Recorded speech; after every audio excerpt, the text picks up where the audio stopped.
are the types of disclosures that we're going to be talking about in this particular section.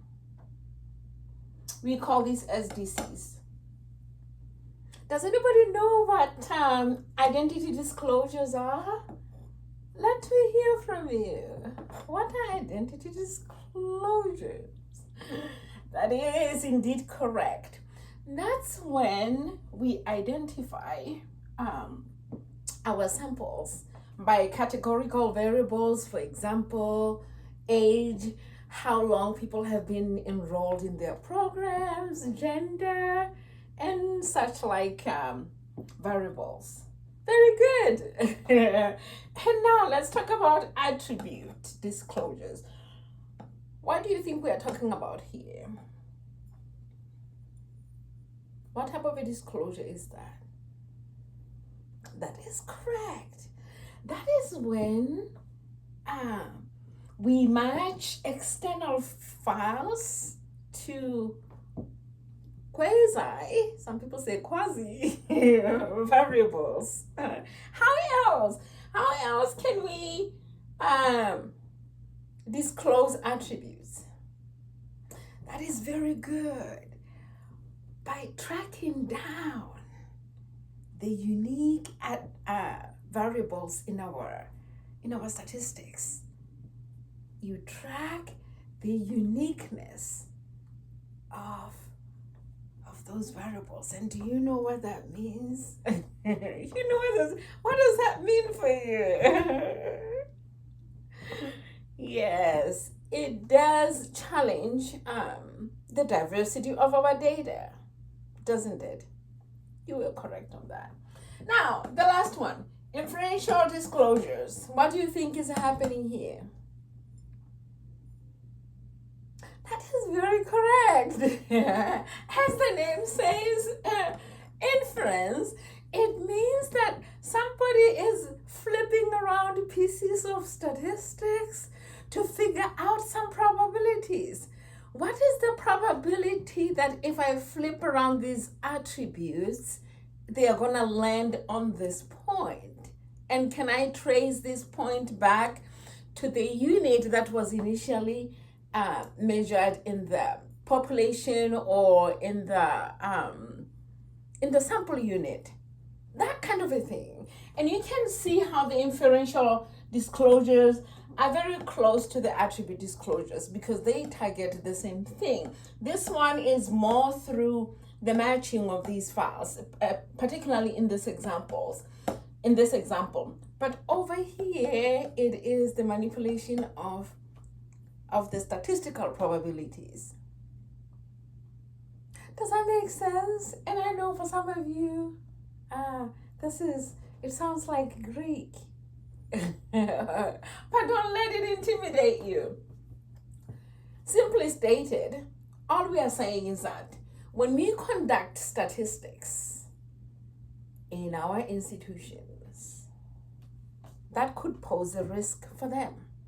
Now, I'm going to point at some people impromptu. Yes, Jane. Jane, that sounds like my name's friend. I have a friend whose name is Jane, and we sang in the local choir together. Okay. How would you describe statistical disclosure control methods in simple terms? Okay. And does everybody else agree with this? That these are methods that are used to barricade the intruders from working backwards in reverse to track down, yes, the sensitive parts of our data. That's very good. I like how you put it, the sensitive parts of our data. And anybody else would like to offer a different explanation? All right. And what are the 3 different types of disclosures that we talked about in this category?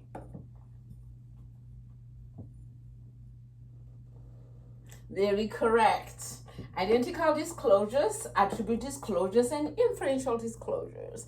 Now, could somebody explain in layman terms, in simple terms, what are identity disclosures? That is very correct.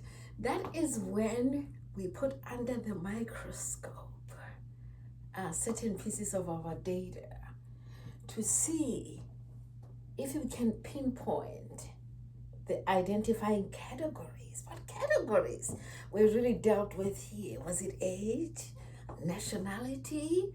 Yes.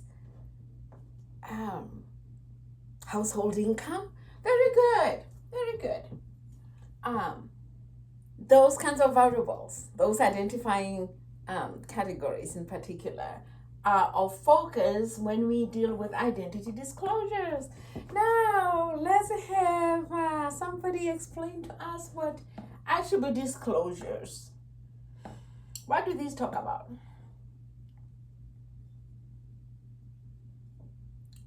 That's a good way of putting it, right?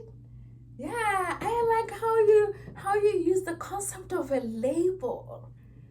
Yes, you're like, okay, for this particular label, these people who love, you say there are people who loved fishing. The majority of the people here loved fishing. And you try to track this label and cross-reference and see, where did these people come from? Yes. Yeah, they were from northern Idaho or southern Idaho. Yeah, that's very good. It has to do with matching. Very good. I like how you explained it using a label example. Now, inferential disclosures. What does that mean? Yes, it talks about inferences, but I want more. You're saying an inference is an inference. Give me more. Give me an example. I understand people in here are not statisticians, but we just access the language the best way we can. What are inferential disclosures? Yes, that is when people move the statistics around. They move it around to figure out what they can farm from it. When they spin the different statistics that they have in their control, yes? What were you going to say? Yeah, they work backwards. Yeah, they try to take a few steps back. They engage the reverse gear to see where they land.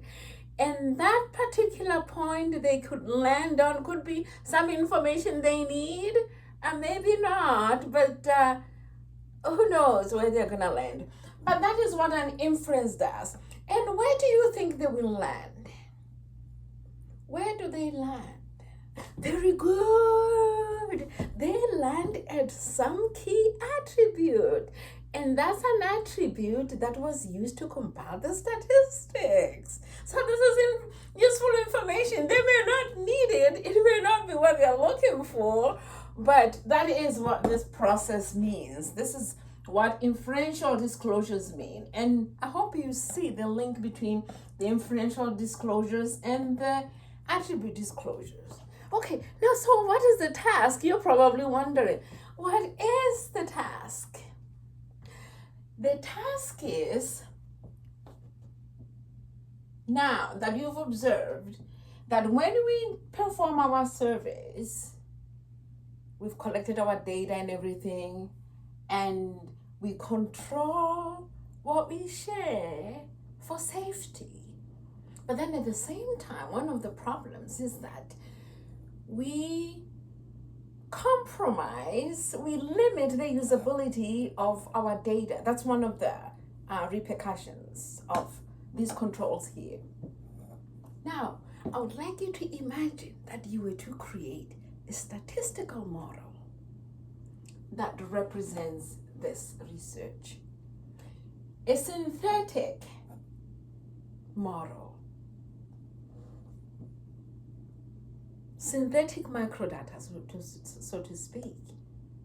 And go through this process without engaging real people. Does that make sense? You don't have to be a statistician to think in this way. You don't have to be a mathematician. But I know you can tap into this type of thinking. This is what we're going to be working on in our groups.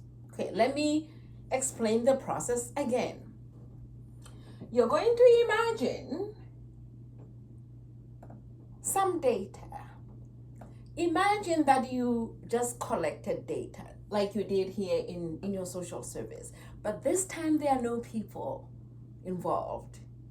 No real people involved because you synthesized your data set. Now, can you imagine in what ways would this data set provide you the information that you need? Or do you think it would have limitations? And if you foresee limitations, what kind of limitations could they be? And could you suggest, hypothetically of course, how you would overcome those limitations? Again, I hope that you are enjoying this second leg of our conference, and no pun intended. No pun intended, but I think it is now time for us to take a moment and head out for our break, and we'll continue when we come back.